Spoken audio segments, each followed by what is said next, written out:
नमस्कार, मैं आचार्य चंपा आप सभी लोग का अपने चैनल पे स्वागत करती हूँ। आज मैं बात करने वाली हूँ कि कुंडली में ऐसे कौन से योग होते हैं जिसकी वजह से कोई ज्योतिष बनता है।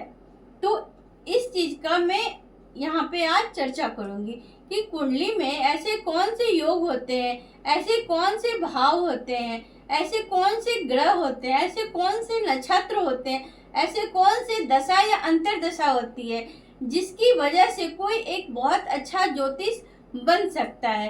तो इन सारी चीजों का मैं यहाँ पे आज चर्चा करूंगी कि कुंडली में ज्योतिष बनने के क्या क्या योग होते हैं। तो सबसे पहले बात करेंगे कि एक अच्छे ज्योतिष की पहचान क्या होती है, एक अच्छे एस्ट्रोलॉजर के लक्षण क्या होते हैं। तो एक अच्छे एस्ट्रोलॉजर को हमेशा अपने मन को शांत करके रखना चाहिए, मन को शुद्ध करके रखना चाहिए, दूसरे की बातों को सुनना चाहिए, दूसरे की बातों को तुरंत जवाब नहीं देना है, रिएक्ट नहीं करना है, रिस्पॉन्स करना है, उनकी बातों को ध्यान से पहले सुनना है। उसके बाद उनको सारे ज्योतिष के नियम बताने हैं कि क्या उपाय है, क्या नहीं है, क्या करना है, नहीं करना है। इसके साथ एक वाक सिद्धि होनी चाहिए एक अच्छे एस्ट्रोलॉजर के पास में, ताकि वो जो भी चीज कुंडली को देख के बोले वो सही हो। तो अच्छे ज्योतिष बनने के लिए सबसे पहले अपने वाक्य की सिद्धि करनी पड़ेगी। वो तभी हो सकता है जब अपने खान पान, मन के विचारों को अच्छे से रखेंगे, यानी कि उन्हें नशे, पानी, गुटखे, नॉनवेज इन चीजों का सेवन नहीं करना है। इससे उनका जो है कि जो भी वो फलित करेंगे उनमें वो पावर नहीं रहेगी। उनको अपने इष्ट से कनेक्ट होना है, उनको अपने इष्ट के का ध्यान करना है, गुरु का ध्यान करना है, तभी उनकी वाक्य में शक्ति होगी। जो भी वो फलित करेंगे उसमें वो सही होगा और उनकी बातों में वजन होगा। तो इन सब चीजों का एक अच्छे ज्योतिष बनने के लिए पहले तो इन नियमों का पालन करना पड़ेगा। उसके बाद हम लोग बात करेंगे कि कुंडली में ऐसे कौन से भाव होते हैं। तो जन्म कुंडली में लग्न, द्वितीय, पंचम, नवम, अष्टम और दसम इनका संबंध होना चाहिए। लग्न, पंचम और नवम धर्म त्रिकोण की बात करता है, यानी कि धर्म की बात जो है कि लग्न करता है।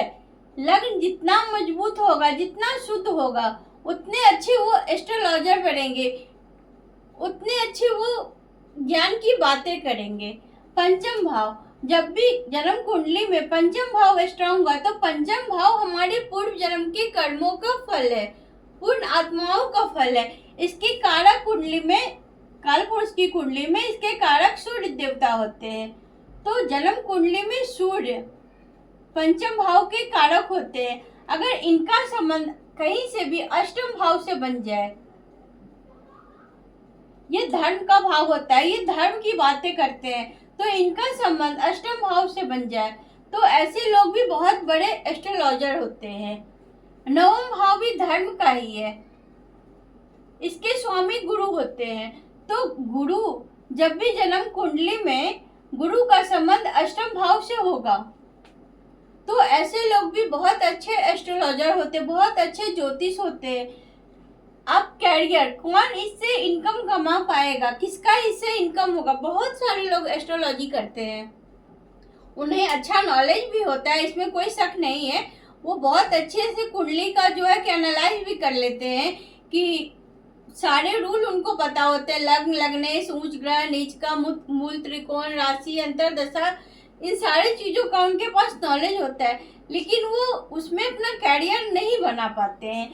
तो जब भी कैरियर के एस्ट्रोलॉजी में कैरियर की बात करेंगे तो हम लोग 10th हाउस को देखेंगे कि 10th हाउस मजबूत है या 10th हाउस का अष्टम और नवम भाव से संबंध बन रहा है या नहीं बन रहा है। अब बात करेंगे द्वितीय भाव की।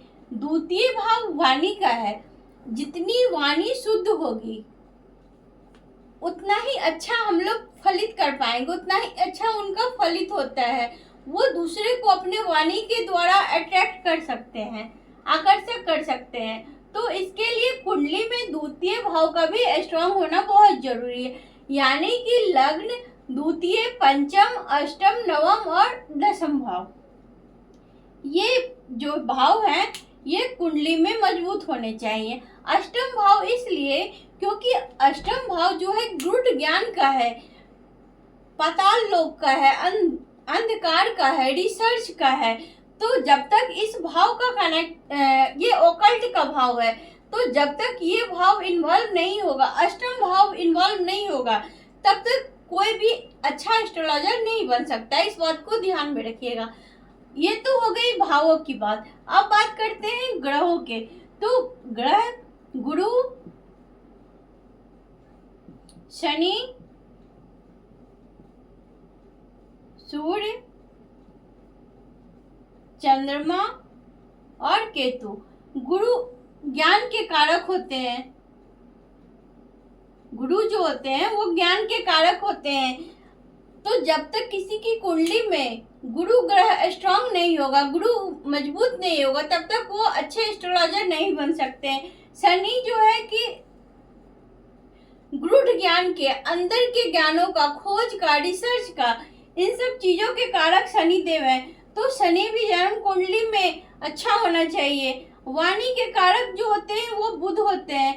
तो जब वाणी अच्छी होगी तभी तो कोई आपके पास आएगा। तो बुध का भी कुंडली में अच्छा होना बहुत जरूरी है एक ज्योतिष बनने के लिए। सूर्य और चंद्रमा का, सूर्य और चंद्रमा, सूर्य हमारी आत्मा और पूर्व जन्म का फल है और ये धर्म त्रिकोण की बात करता है, धर्म की बात करता है। जितना हमारा मन, आत्मा शांत रहेगा उतना ही अच्छा रिजल्ट आएगा एक ज्योतिष की कुंडली में सूर्य और चंद्रमा। इसका मतलब ये हुआ कि उनको अपने आत्मा और मन दोनों से स्वच्छ होना जो बहुत जरूरी है। बिल्कुल ही इस बात को ध्यान दीजिए कि जब भी सूर्य और चंद्रमा जन्म कुंडली में अच्छा होगा तभी कोई अच्छा एस्ट्रोलॉजर बन सकता है, तभी उसकी वाणी सिद्ध होगी। अब बात करते हैं केतु के। तो केतु जो होता है वो धर्म के ही कारक ग्रह है। केतु बिल्कुल गुरु के तरह ही रिजल्ट देते हैं। तो केतु भी धर्म की बातें करता है, तो ज्योतिष भी धर्म की ही बात करता है। ये सबसे माया, मोह, डिटैचमेंट के कारक ग्रह है। तो एक ज्योतिष बनने के लिए बहुत सारी चीजों का त्याग करना पड़ता है। तो जब तक कोई त्याग नहीं करेंगे, अपने आप में पावर नहीं लाएंगे, एक अपना अलग ऊर्जा बोल लीजिए या इसको बोल सकते हैं एक अलग तरह के ऑरा जो कि उनके पास नहीं होगा, तब तक लोग उनके पास नहीं आएंगे, उनकी बातें सिद्ध नहीं होगी। तो इसीलिए केतु का जन्म कुंडली में बहुत महत्वपूर्ण होता है ज्योतिष बनने के लिए। तो ये तो हो गए कारक ग्रह और कारक भाव। अब बात करेंगे कारक भावों का ग्रहों के साथ क्या संबंध बनेगा। तो जब भी जन्म कुंडली में लग्न का, पंचम का, नवम का और दसम का संबंध अष्टम भाव से बने, ठीक है, ध्यान से सुनिएगा। जब भी लग्न, पंचम, दसम, नवम का संबंध अष्टम भाव से बने या अष्टम भाव के नक्षत्र में हो या दशा अंतर दशा से हो, तो कह सकते हैं कि यह एक बहुत अच्छे एस्ट्रोलॉजर बनेंगे, यह एक बहुत अच्छे ज्योतिष बनेंगे। एग्जाम्पल के लिए समझ लेते हैं कि जैसे ये कालपुरुष की कुंडली है, यहाँ पे सूर्य,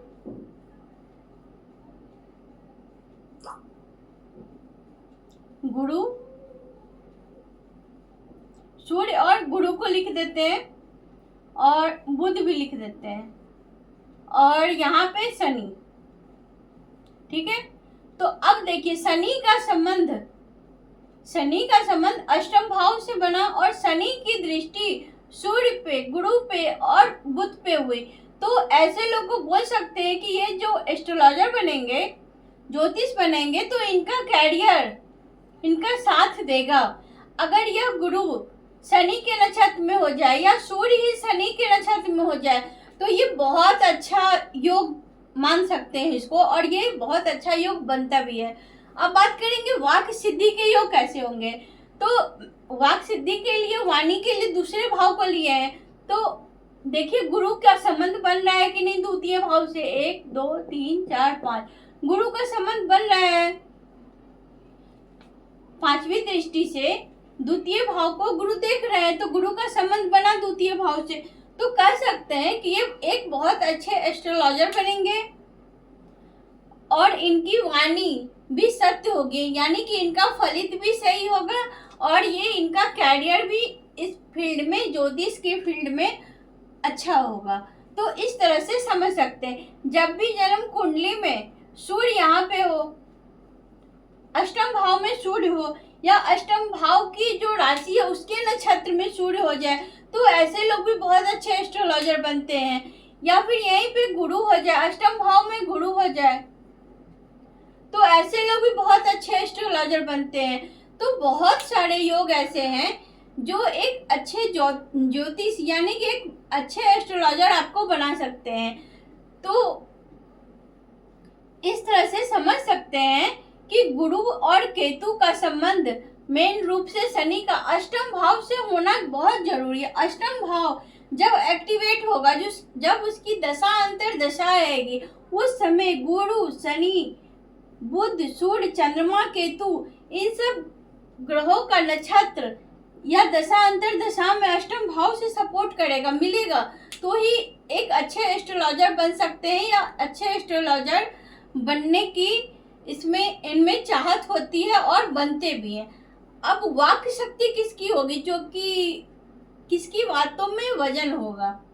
बहुत सारे एस्ट्रोलॉजर होते हैं, लेकिन बहुत कम लोग के पास कम नॉलेज भी रहता है, लेकिन उनका फलित बिल्कुल सही होता है। यानी कि वो जो बोलते हैं वो बोल सकते हैं 100% तो भगवान ही है, तो बोल सकते हैं कि लगभग 80 से 90% उनकी बातें बिल्कुल सही होती है। और आप लोगों ने सुना होगा कि अरे वो तो बोले थे, ऐसा ही मेरे साथ हुआ।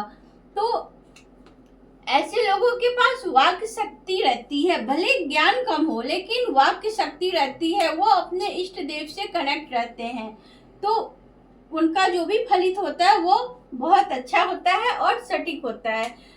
तो गुरु का संबंध होना चाहिए वाक शक्ति के लिए, बुध के साथ हो या केतु के नक्षत्र में हो, या केतु के साथ हो, शनि के साथ हो या शनि के नक्षत्र में हो।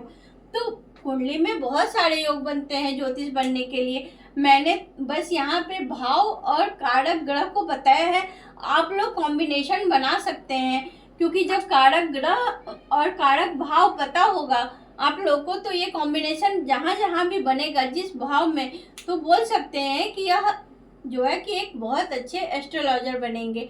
और भी बहुत सारे सूत्र हैं, मैं उसको अगले वीडियो में आप लोग को बताऊंगी। तब तक आप लोग ये कारक भाव और ग्रह को समझने की कोशिश करिए और अपनी कुंडली चेक करिए कि क्या यह योग आपकी कुंडली में बन रहा है या नहीं बन रहा है। इसमें भी बहुत सारे रूल होते हैं, कौन वास्तुशास्त्र करेगा, क्योंकि एक ही तो एस्ट्रोलॉजी में वैदिक नहीं ना है, बहुत सारे लोग टैरो करते हैं, बहुत सारे लोग वास्तु करते हैं, बहुत सारे लोग न्यूमरोलॉजी करते हैं, केपी करते हैं। तो इस वीडियो को मैं बहुत जल्दी आप लोग को यहाँ पे दूंगी कि कौन से लोग कौन से एस्ट्रोलॉजी कर सकते हैं। पहले तो ये अगर योग होगा तो ही तो एस्ट्रोलॉजी करेंगे, तो पहले आप चेक कर लीजिए कि आपकी कुंडली में क्या सचमुच एस्ट्रोलॉजर बनने के योग है या नहीं है। फिर उसके बाद कौन से आप लोग कर सकते हैं, कौन सा एस्ट्रोलॉजी आप लोग कर सकते हैं। तो मिलते हैं अगले वीडियो में इसी के नए टॉपिक के साथ। तब तक के लिए हर हर महादेव।